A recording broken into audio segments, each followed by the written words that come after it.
السلام علیکم ورحمۃ اللہ وبرکاتہ۔ بسم اللہ الرحمن الرحیم۔ دوستو، یادوں کی بارات نے اس جوان رانا کے دل گداز میں ایک تلاطم سا پیدا کر دیا تھا۔ قانون فطرت ہے کہ شر کے مقابلے میں خیر اور کفر کے مقابلے میں ایمان غالب آ جاتا ہے۔ اس داستان کا بطل جلیل مکہ کا وہ عالی نسب اور باوقار نوجوان ہے جسے معاشرے میں عزت کی نگاہ سے دیکھا جاتا تھا۔ یہ نوجوان حضرت سعد بن ابی وقاص رضی اللہ تعالی عنہ تھے۔ جب وادی مکہ میں آفتاب نبوت جگمگانے لگا، اس وقت یہ عنفوان شباب میں تھے۔ یہ باریک بین اور دور اندیش ہونے کے ساتھ ساتھ اپنے والدین کے مطیع اور فرما بردار بھی تھے۔ خاص طور پر والدہ محترمہ سے انتہا درجے کا پیار تھا۔ اگرچہ ان کی عمر 17 سال تھی، لیکن عقل و دانش اور فہم و فراست میں بڑوں کے بالمقابل تھے۔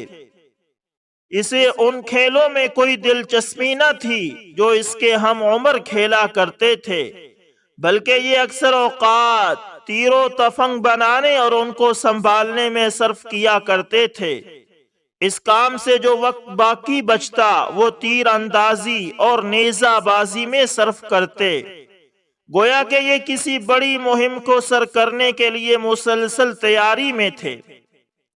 ان کا دل اپنی قوم کے فاسد عقائد اور بدعمالی دیکھ کر ہمیشہ مضطرب اور بے چین رہتا۔ یہ بڑی شدت سے اس انتظار میں تھے کہ کوئی طاقتور غیبی ہاتھ نمودار ہو اور اس قوم کو تاریکیوں سے نکال کر صراط مستقیم پر گامزن کر دے۔ حضرت سعد بن ابی وقاص رضی اللہ تعالی عنہ انہی افکار و خیالات میں غلطاں اور پریشان تھے کہ مشیت الہی سے انسانیت کی فلاح و بہبود کے لیے کب کوئی بابرکت نورانی ہاتھ پردہ غیب سے ظہور پذیر ہوتا ہے۔ دیکھتے ہی دیکھتے وہ متبرک ہاتھ رسول اقدس صلی اللہ علیہ وسلم کی صورت میں منصہ شہود پر جگمگانے لگا، اور آپ کے ہمراہ کتاب الہی کی وہ نورانی کرنیں بھی تھی جن کی چمک دھمک کبھی مانند نہ پڑی۔ جب رسول اقدس صلی اللہ علیہ وسلم نے لوگوں کو دین کی طرف دعوت دی، حضرت سعد بن ابی وقاص رضی اللہ تعالی عنہ نے اپنے طبعی میلان کی وجہ سے اس رشد و ہدایت کی دعوت کو فوراً قبول کر لیا۔ آپ سب سے پہلے اسلام لانے والوں میں تیسرے یا چوتھے نمبر پر تھے۔ اسی بنا پر اکثر و بیشتر فرمایا کرتے تھے کہ مجھے تیسرے یا چوتھے نمبر پر اسلام قبول کرنے کا شرف حاصل ہے۔ حضرت سعد بن ابی وقاص رضی اللہ تعالی عنہ کے اسلام لانے سے رسول اقدس صلی اللہ علیہ وسلم کو بہت مسرت ہوئی۔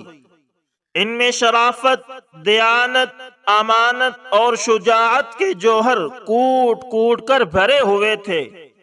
ان سے یہ صاف طور پر ظاہر ہوتا تھا کہ یہ پہلی رات کا چاند عنقریب مائع کامل بن جائے گا۔ حضرت سعد بن ابی وقاص رضی اللہ تعالی عنہ کی خاندانی وجاہت اس کے ہم عمر نوجوانوں کو اس بات پر آمادہ کر رہی تھی کہ وہ بھی انہی ہی کا راستہ اختیار کر لیں۔ سب سے بڑھ کر انہیں یہ اعزاز حاصل تھا کہ یہ رشتہ میں رسول اقدس صلی اللہ علیہ وسلم کے ماموں ذات بھائی لگتے تھے، چونکہ یہ بنو زہرہ قبیلے سے تھے، اور بنو زہرہ رسول اقدس صلی اللہ علیہ وسلم کے والدہ ماجدہ کا خاندان ہے۔ اس قرابت داری کا خود رسول اقدس صلی اللہ علیہ وسلم بھی بعض اوقات تذکرہ فرمایا کرتے تھے۔ ایک دفعہ کا ذکر ہے کہ رسول اقدس صلی اللہ علیہ وسلم صحابہ کرام رضوان اللہ علیہم اجمعین کی محفل میں بیٹھے ہوئے تھے۔ آپ نے سعد بن ابی وقاص رضی اللہ تعالی عنہ کو سامنے سے آتے ہوئے دیکھا اور خوشی سے جھومتے ہوئے فرمایا، یہ میرے ماموں آ رہے ہیں، کوئی ان جیسا اپنا ماموں تو دکھلائے۔ حضرت سعد بن ابی وقاص رضی اللہ تعالی عنہ کا اسلام قبول کرنا ان کے لیے کوئی آسان ثابت نہ ہوا، بلکہ اس جوان رانا کو بڑے تلخ تجربات سے گزرنا پڑا۔ راہ خدا میں جو انہوں نے سختیاں جھیلی، اذیتیں برداشت کی، مصائب و مشکلات کی چکی میں پیسے، انعام و اکرام کے طور پر اللہ تعالیٰ نے ان کے حق میں اپنے کلام مقدس قرآن مجید میں آیات بھی نازل فرمائی۔ ہم ان نادر اور انوکھے تجربات کی داستان حضرت سعد بن ابی وقاص رضی اللہ تعالی عنہ کی زبانی سناتے ہیں۔ حضرت سعد بن ابی وقاص رضی اللہ تعالی عنہ بیان کرتے ہیں کہ اسلام قبول کرنے سے 3 راتیں پہلے میں نے خواب دیکھا کہ میں خوفناک تاریکیوں میں ڈوبتا جا رہا ہوں۔ میں ابھی اس تاریک پر آشوب سمندر کی موجوں میں ہچکولے کھا رہا ہوں۔ اچانک کیا دیکھتا ہوں کہ ایک چاند جگمگا رہا ہے، میں اس کی طرف لپکا ہوں۔ میں یہ دیکھ کر حیران رہ گیا کہ مجھ سے پہلے چند لوگ مہتاب کے قریب پہنچ چکے ہیں۔ میں نے غور سے دیکھا تو مجھے زید بن حارثہ، علی بن ابی طالب اور حضرت ابو بکر صدیق رضوان اللہ علیہم اجمعین دکھائی دیے۔ میں نے ان سے پوچھا، آپ کب یہاں تشریف لائے؟ انہوں نے بتایا، بس ابھی ہی آئے ہیں۔ جب صبح ہوئی تو مجھے یہ پتہ چلا کہ رسول اقدس صلی اللہ علیہ وسلم پس پردہ اللہ کے دین کی دعوت دے رہے ہیں۔ میں بھانپ گیا کہ اللہ تعالیٰ میرے ساتھ خیر و برکت کا ارادہ رکھتے ہیں۔ اللہ سبحانہ و تعالیٰ اپنے فضل و کرم سے چاہتے ہیں کہ مجھے کفر و ضلالت کی تاریکیوں سے نکال کر رشد و ہدایت کی روشنیوں تک پہنچا دیں۔ میں اسی وقت بلا تاخیر آپ صلی اللہ علیہ وسلم کی تلاش کے لیے چل نکلا۔ محلہ جہاد کی ایک گھاٹی میں آپ کی زیارت نصیب ہوئی۔ آپ صلی اللہ علیہ وسلم نماز عصر سے فارغ ہو چکے تھے۔ میں نے اسلام قبول کرنے کی تمنا کی۔ آپ نے کمال محبت و شفقت سے مجھے مشرف با اسلام کیا۔ اسی وقت میرے سامنے وہی عالی مقام 3 حضرات آئے جنہیں میں نے خواب میں دیکھا تھا۔ بعد ازاں حضرت سعد بن ابی وقاص رضی اللہ تعالی عنہ اپنے اسلام قبول کرنے کی داستان بیان کرتے ہوئے ارشاد فرمایا کرتے تھے کہ جو ہی میری ماں نے میرے حلقہ بگوش اسلام ہونے کی خبر سنی تو آگ بگولا ہو گئی۔ مجھے اپنی ماں سے والہانہ عقیدت و محبت تھی۔ میں ان کی خدمت کو اپنے لیے بہت بڑا اعزاز سمجھتا۔ اس نے مجھ سے خفا ہو کر پوچھا، اے سعد، یہ کیسا دین ہے کہ جس نے تجھے اپنے ماں باپ کے دین سے منحرف کر دیا؟ باخدا، یا تو تم یہ دین ترک کر دو ورنہ میں مرتے دم تک کچھ نہ کھاؤں گی اور نہ پانی کا گھونٹ حلق سے نیچے اتاروں گی، یہاں تک کہ اسی حالت میں میری موت واقع ہو جائے گی اور غم سے تیرا کلیجہ پھٹ جائے گا۔ ندامت و شرمندگی تیرا مقدر بن جائے گا اور زندگی بھر لوگ تجھے تانے دیتے رہیں گے۔ حضرت سعد بن ابی وقاص فرماتے ہیں کہ میں نے کہا، امی جان، خدا کے لیے ایسا نہ کرنا، مجھے آپ سے انتہائی عقیدت ہے، لیکن مجھے یہ دین آپ سے بھی زیادہ پیارا ہے، میں اسے ہرگز نہیں چھوڑوں گا۔ لیکن وہ اپنی اس دھمکی پر قائم رہی۔ اس نے کھانا پینا چھوڑ دیا۔ کئی روز اس نے بغیر کچھ کھائے پیے گزار دیے، جس سے اس کا جسم لاغر ہو گیا، ہڈیاں کمزور ہو گئیں اور جسمانی قوا مزمحل ہو گئے۔ میں تھوڑے تھوڑے وقفے کے بعد اس کے پاس آتا اور التجا کرتا کہ کچھ کھا پی لیں، لیکن وہ پہلے سے بھی زیادہ شدت کے ساتھ انکار کر دیتی اور بڑے وثوق سے کہتی کہ میں مرتے دم تک نہ کچھ کھاؤں گی اور نہ پانی پیوں گی۔ ہاں، اگر تجھے میری زندگی عزیز ہے تو یہ دین چھوڑ دے۔ جب میں نے یہ صورتحال دیکھی تو میں نے واشگاف الفاظ میں کہہ دیا، امی جان، بلا شبہ مجھے آپ سے محبت ہے، لیکن آپ سے کہیں زیادہ اللہ تعالیٰ اور اس کے رسول صلی اللہ علیہ وسلم مجھے محبوب ہیں۔ اللہ کی قسم، اگر تیرے جسم میں 1000 جان بھی ہو اور وہ ایک ایک کر کے قفس عنصری سے پرواز کر جائے، تب بھی میں اپنے اس دین کو نہیں چھوڑوں گا۔ جب ماں نے میرا یہ پختہ عزم دیکھا تو اسے یقین آ گیا کہ میں اس نازک صورتحال سے متاثر ہو کر اپنا دین قطعاً نہیں چھوڑوں گا، تو اس نے بعد النخاصہ کھانے کے چند لقمے لیے اور تھوڑا سا پانی پیا، اور ادھر اللہ جل شانہ نے ہمارے بارے میں یہ آیات نازل کر دی، وَإِن جَاهَدَاكَ عَلَىٰ أَن تُشْرِكَ بِي مَا لَيْسَ لَكَ بِهِ عِلْمٌ فَلَا تُطِعْهُمَا وَصَاحِبْهُمَا فِي الدُّنْيَا مَعْرُوفًا۔ اور اگر وہ دونوں تجھ پر دباؤ ڈالیں کہ میرے ساتھ تو کسی ایسے کو شریک کرے جسے تو نہیں جانتا، تو ان کی بات ہرگز نہ ماننا، دنیا میں ان کے ساتھ نیک برتاؤ کرتا رہے۔ حضرت سعد بن ابی وقاص رضی اللہ تعالی عنہ کے اسلام قبول کرنے سے مسلمانوں کو بہت تقویت ملی۔ غزوہ بدر میں حضرت سعد اور ان کے بھائی عمیر رضی اللہ تعالی عنہما نے جو کارنامے سر انجام دیے وہ ناقابل فراموش تھے۔ عمیر رضی اللہ تعالی عنہ ابھی بچے تھے، سن بلوغت کو بھی نہ پہنچے تھے، جب رسول اقدس صلی اللہ علیہ وسلم نے لشکر اسلام کا معائنہ کیا تو عمیر رضی اللہ تعالی عنہ چھپ گئے۔ انہیں اس بات کا اندیشہ تھا کہ اگر آپ کی نگاہ پڑ گئی تو مجھے چھوٹا سمجھ کر واپس لٹا دیا جائے گا، لیکن پھر بھی رسول اقدس صلی اللہ علیہ وسلم نے انہیں دیکھ لیا اور بچہ سمجھ کر واپس لٹا دیا۔ یہ فیصلہ سن کر حضرت عمیر رضی اللہ تعالی عنہ نے زارو قطار رونا شروع کر دیا۔ ان کی یہ حالت دیکھ کر آپ صلی اللہ علیہ وسلم کو ترس آ گیا اور انہیں جہاد میں شریک ہونے کی اجازت دے دی۔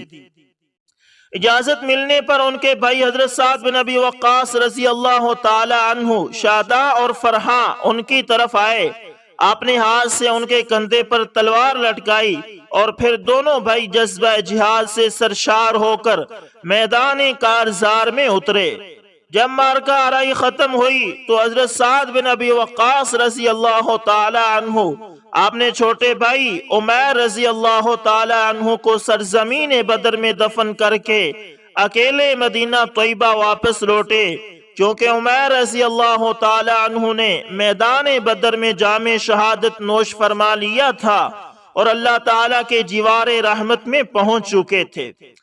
غزوہ احد میں درے کی جانب سے دشمن نے اچانک زوردار حملہ کیا تو مسلمانوں کے قدم لڑکھڑا گئے۔ رسول اقدس صلی اللہ علیہ وسلم کے پاس 10 صحابہ بھی نہ رہ گئے تھے۔ اس نازک ترین موقع پر حضرت سعد بن ابی وقاص رضی اللہ تعالی عنہ نے اس جرت اور مہارت سے تیر اندازی کی کہ دشمنوں میں سے جسے ایک تیر لگتا وہ وہیں ڈھیر ہو جاتا۔ اس میدان میں ان کا کوئی نشانہ بھی خطا نہ گیا۔ جب رسول اقدس صلی اللہ علیہ وسلم نے یہ ماہرانہ تیر اندازی دیکھی تو حوصلہ دلاتے ہوئے ارشاد فرمایا، سعد تیر اندازی جاری رکھو، میرے ماں باپ تجھ پر قربان، سعد تیر اندازی جاری رکھو۔ حضرت سعد بن ابی وقاص رضی اللہ تعالی عنہ عمر بھر رسول اقدس صلی اللہ علیہ وسلم کی زبان مبارک سے نکلے ہوئے اس جملے پر فخر فرمایا کرتے تھے۔ اکثر فرمایا کرتے تھے کہ تمام صحابہ کرام رضوان اللہ علیہم اجمعین میں مجھے یہ اعزاز حاصل ہے کہ رسول اللہ صلی اللہ علیہ وسلم نے فداک ابی و امی، یعنی میرے ماں باپ تجھ پر قربان کا جملہ صرف میرے لیے استعمال کیا ہے۔ لیکن حضرت سعد بن ابی وقاص رضی اللہ تعالی عنہ اپنی عظمت کے نقطہ عروج پر اس وقت پہنچے جب سیدنا فاروق اعظم رضی اللہ تعالی عنہ نے ایران پر ایسی چڑھائی کا ارادہ کیا جس سے ایرانیوں کی سلطنت کا خاتمہ ہو، ان کا تخت منہدم ہو جائے، سرزمین ایران سے بت پرستی کی جڑیں اکھاڑ پھینکی جائیں۔ آپ نے تمام سرکاری نمائندوں کو خطوط ارسال کیے اور ان میں یہ لکھا کہ جس کے پاس اسلحہ، گھوڑے یا کچھ بھی جنگی سامان موجود ہے اسے فوراً میری طرف روانہ کر دیں۔ آپ کا حکم ملتے ہی ہر طرف سے مجاہدین کے قافلے مدینہ طیبہ پہنچنے شروع ہو گئے۔ جب تمام وفود مدینہ پہنچ گئے تو سیدنا فاروق اعظم رضی اللہ تعالی عنہ نے ارباب حل و عقد سے مشورہ کیا کہ لشکر اسلام کا سالار کسے بنایا جائے۔ تمام نے یک زباں ہو کر کہا شیر خدا حضرت سعد بن ابی وقاص رضی اللہ تعالی عنہ کو بنایا جائے۔ سیدنا فاروق اعظم رضی اللہ تعالی عنہ نے انہیں اپنے پاس بلایا اور لشکر اسلام کا جھنڈا ان کے سپرد کر دیا۔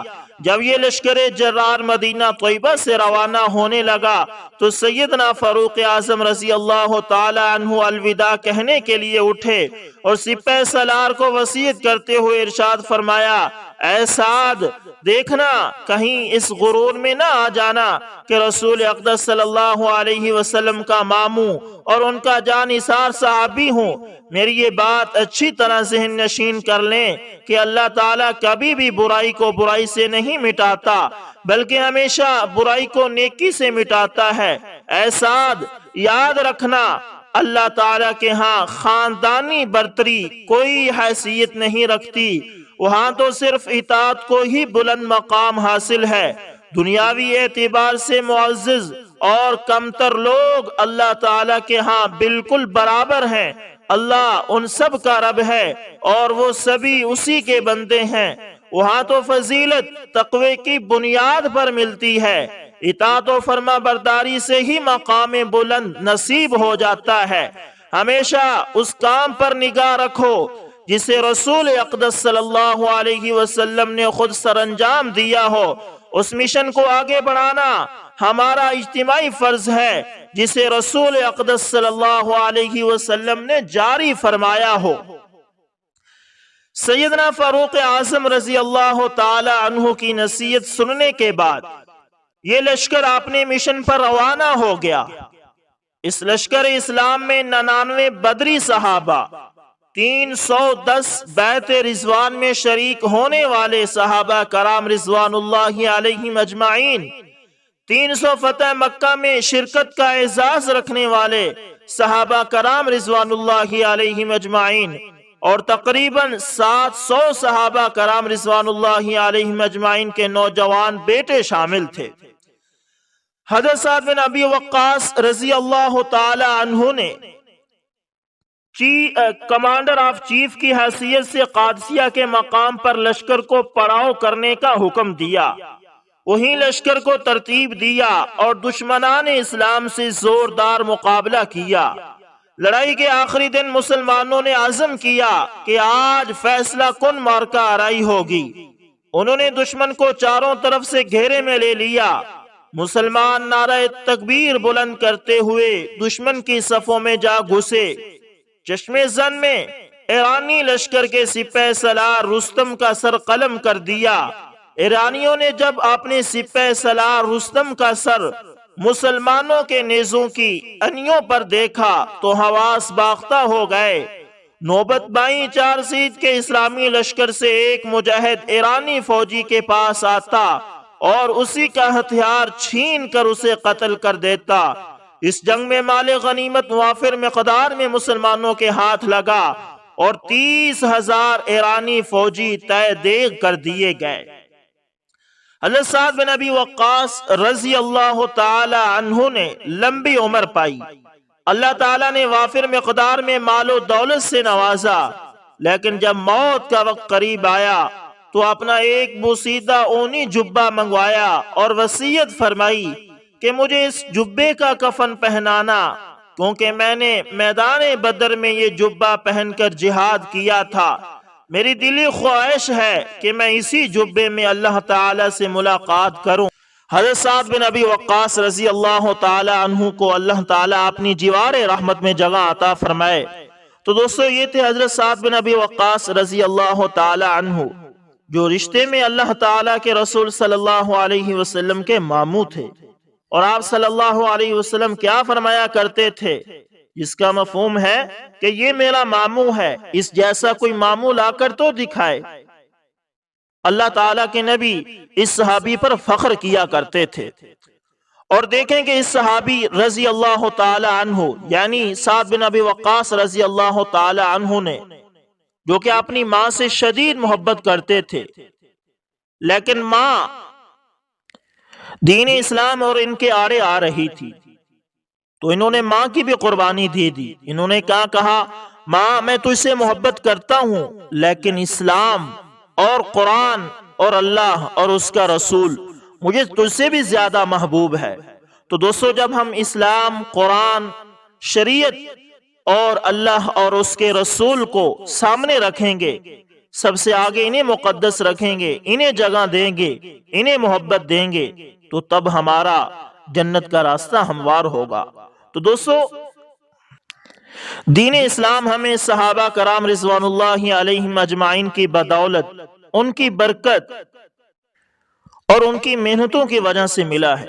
اس لیے ہمیں صحابہ کرام رضوان اللہ علیہم اجمعین کے نقش قدم پر چل کر دنیا اور آخرت کے سفر کو طے کرنا چاہیے۔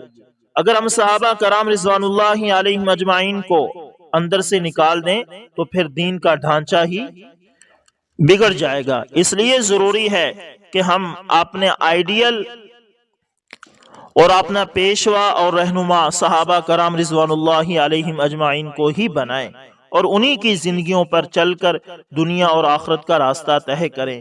تو دوستو، یہ چینل، اس پر الحمدللہ روزانہ کی بنیاد پر صحابہ کرام رضوان اللہ علیہم اجمعین اور تابعین اور اولیاء کرام کے مستند واقعات اپلوڈ کیے جاتے ہیں۔ آپ سے ریکویسٹ ہے کہ آپ اس چینل کا ساتھ دیں، اور اگر آپ ہمارے اس چینل پر نئے ہیں تو اس کو لازمی سبسکرائب کریں اور ساتھ میں بیل کے نشان کو دبانا نہ بھولیے گا، تاکہ ہر نئی ویڈیو کو نوٹیفیکیشن سب سے پہلے آپ دوستوں تک پہنچتا رہے۔ دوستوں، ملتے ہیں کسی نیکسٹ اچھی سی ویڈیو کے اندر، تب تک کے لیے اللہ حافظ، جزاکم اللہ خیر۔